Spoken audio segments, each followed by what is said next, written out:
Hi, Mr. Morgan. My name is Haley Sons, and I will be Grant's sign language interpreter for this year. Have you had Grant as a student in past years by chance? No, we change students every year in the Okay, eighth grade. that's fine. Have you ever had a deaf or hard of hearing student in your class with an interpreter? Not at all. This is like my second year teaching. Oh, cool. Yeah. Okay. So I'm just going to give you a little bit of information on what exactly I will be doing and what that's going to look like. Is that okay? Yeah, fine. Awesome. Okay, so I am essentially here for Grant to have the best communication access we can give him. So he uses sign language to communicate, which means when you're speaking, when you're giving your lectures, I'll be interpreting. And if you have, small group discussions or things like that, I'll be interpreting for all of the kids in his group and for him as well. And that also means if he is required as a portion of this class to give presentations, that he will be signing his presentations and I will be voicing for him, or speaking, I guess. And yeah, and then I'm also, just clarification, I'm not a tutor. So I actually don't know a ton about history. I don't really remember much of my schooling when it comes to that. So you don't want me teaching him just as much as I don't want to do that as well. So if he ever has a question, I will direct it to you. Or if, just like any of the other kids in the class, if he is confused, I'm not going to answer those questions for him.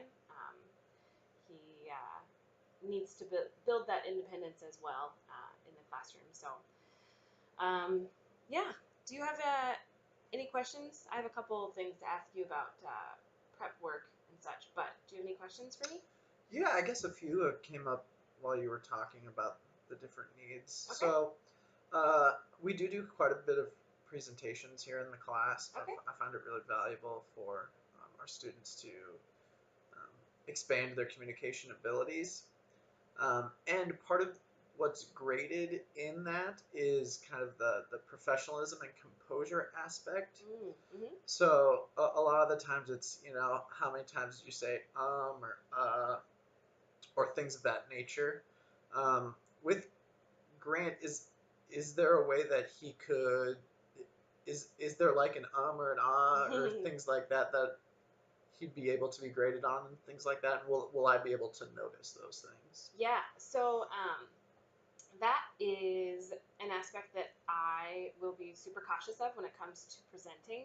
I know that so much of um, you know middle school and high school education, you learn to be a professional, and so those things are important. If he does do sort of an or an in sign language, I will voice that. If for some reason, maybe I'm having a bad day or, have a headache or something, and a lot of those or uhs come out, but they're not coming from him, I will discuss that with you later and kind of, we can be a team and I can show you a little bit of insight into what he is doing.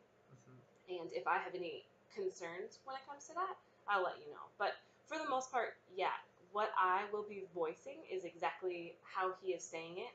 I'll try to do my best to choose the words that he would choose or, give specific pauses when maybe he doesn't know what to say next. I can also do that along with him. Cool. And for the kind of small group discussions, I know this is going to be really new, probably for Grant's classmates as well. Mm-hmm. He's kind of new to our district.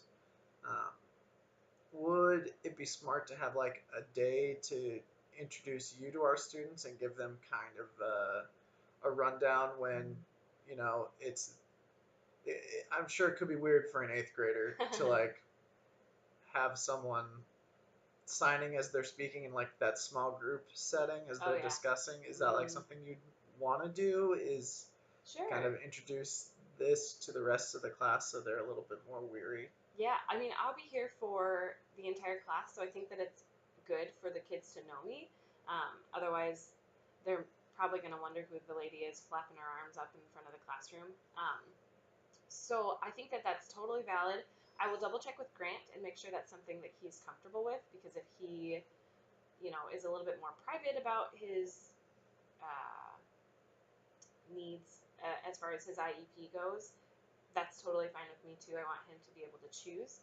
But I think that it's valuable to have the kids know exactly what I'm doing, because then hopefully they're less distracted by me.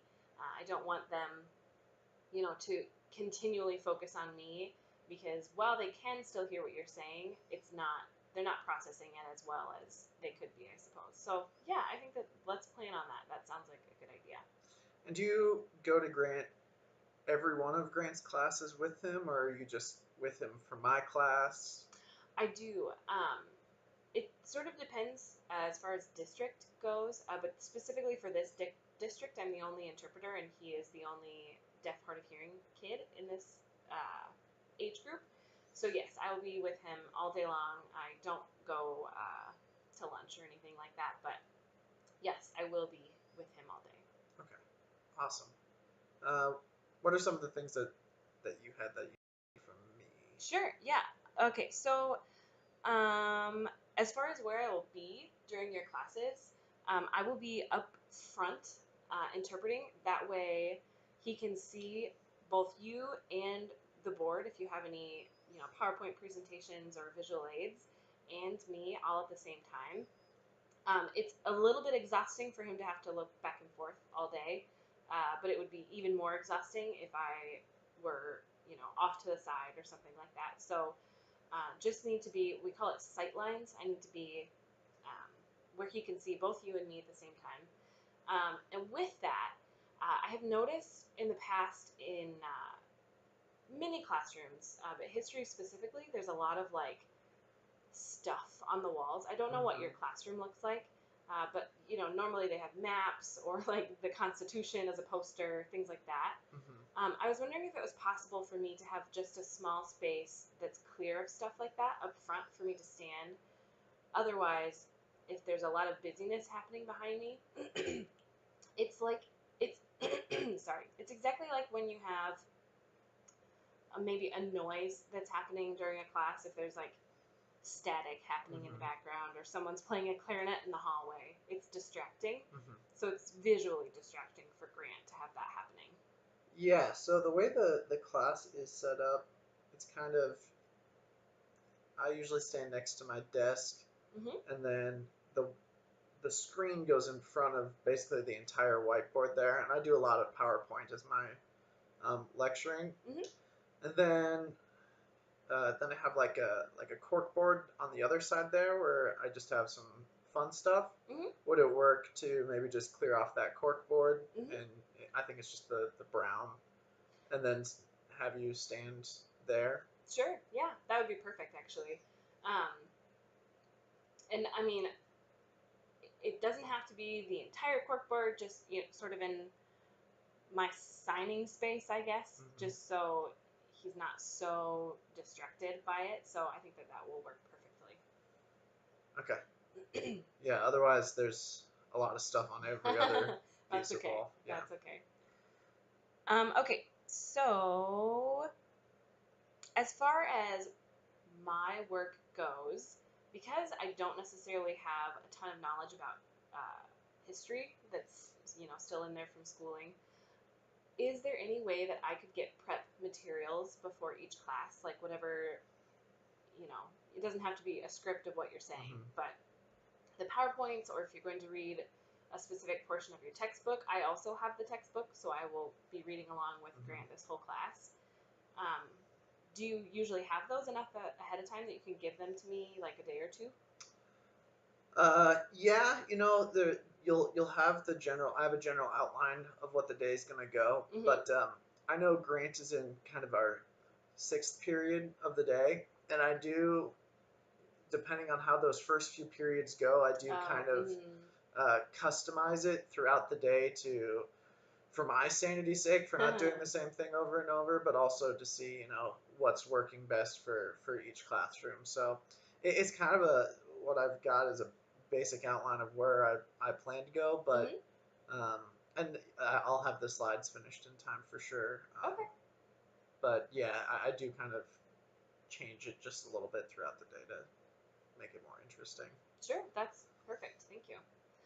And then my last big question is, as far as your class goes, if you watch a lot, I guess, do you watch a lot of movies or videos in your class? Yeah, yeah, Okay. So another portion of what I do will be to interpret those movies unless you have closed caption. If you have closed captioning, he's really good about that, and yeah. so he can read the closed captions along with it. Do you happen to know sort of like the genre of So that? I actually do know because I usually put the closed captioning on because we do have a lot of world history Mm, videos, and I know some of the kids struggle if one of the movies has accents and they yeah. don't hear as well. So I Mm-hmm. usually turn those on. I do have some videos that are maybe older and didn't really have closed captioning when they were first kind of put on. I even still bring out the big old cart with the VCR every once in a while Wow. because that's the videos we have at the moment. Mm-hmm. And I don't think those have any closed captioning attached to them. Okay. Um, That's fine. I can interpret those, no problem. It would be super helpful for me if the day that you're going to watch some of those videos, you could get them to me like maybe the mhm. night before or even a couple days, just so I can prep because I'm sure that there's going to be words in there that pop up that are really important for him to learn, and I don't want to be surprised or miss any of them. Yeah, those days that we're showing videos are set in the schedule, so I can give you a kind of a week by week schedule of what I plan to do and when those videos show up. And, if you see one that you don't recognize or that I know doesn't have closed captioning, Mm-hmm. I can give it to you weeks in advance so that you can have time to watch it. Okay, that's perfect. Do you have any last questions for me?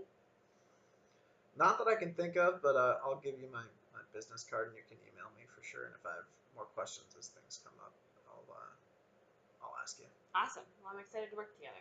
Thanks. Me too. Okay, thank you.